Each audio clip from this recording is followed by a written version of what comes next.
If you've ever wondered how to get a sense of what a company's culture is like, and if they care genuinely about their employees' mental health, this video is for you.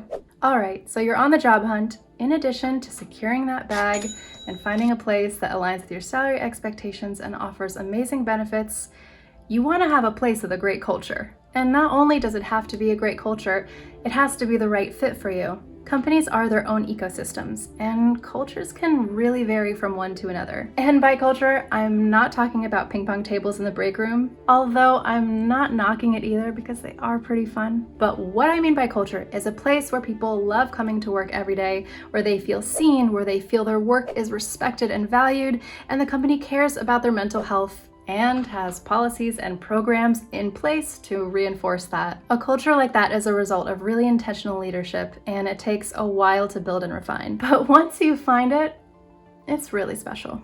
If you're new here, hi, I'm Mel. I show you how to live a life fueled by purpose and passion, and how to step into your main character era. Stay and hang out and subscribe so you don't miss a thing. There's lots of questions that you can ask about a company's culture, and if you're curious about more of those, let me know in the comments. Let's explore that together. But in this video, I'm going to share with you one question that you can ask that can reveal a lot about a company's culture and see if it's a toxic workplace environment. I'll also go over some red flags to watch out for and what some positive responses might be.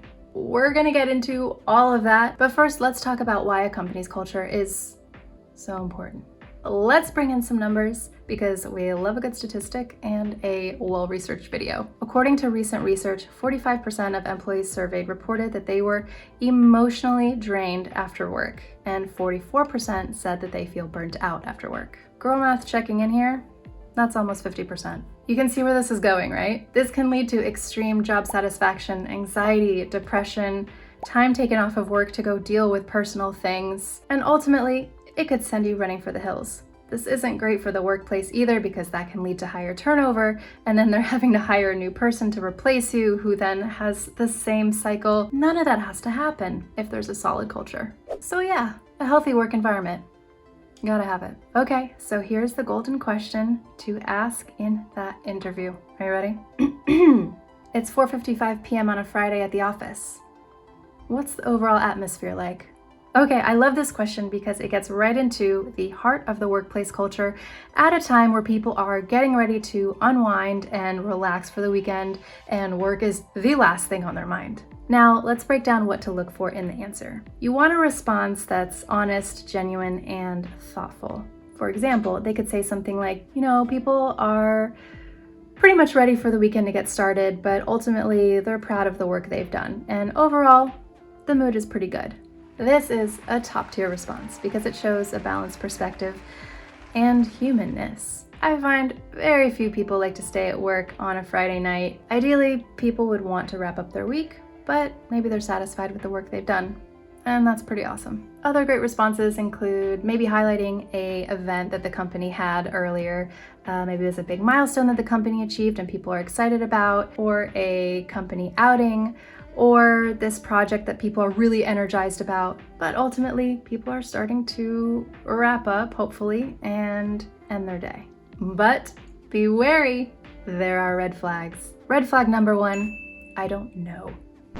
No! First of all, that's a terrible response. Never say I don't know in an interview ever. If the interviewer, whoever that may be, maybe it's the hiring manager, maybe it's someone from higher up, or maybe it's even a member of HR, if they don't know, then 1, they might not be tuned in to their workplace culture, which is terrifying no matter what position you're in. But also maybe they don't care, which is, I'd argue, equally as terrifying. Next red flag, if they give you an overly positive response. No, this is problematic on so many levels. If they say something like, everyone's in a great mood all the time, there are no problems ever, or something along those lines, no place is sunshine and rainbows all of the time.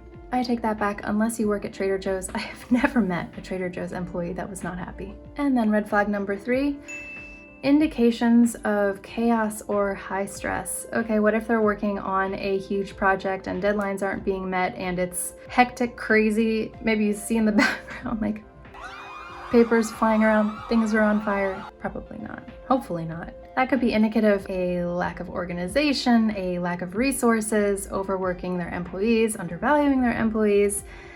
There could be a lot going on there. While the honesty is something to be appreciative of, do you really want to work for a place like that? If that's you, hey, pop off. But so there you have it.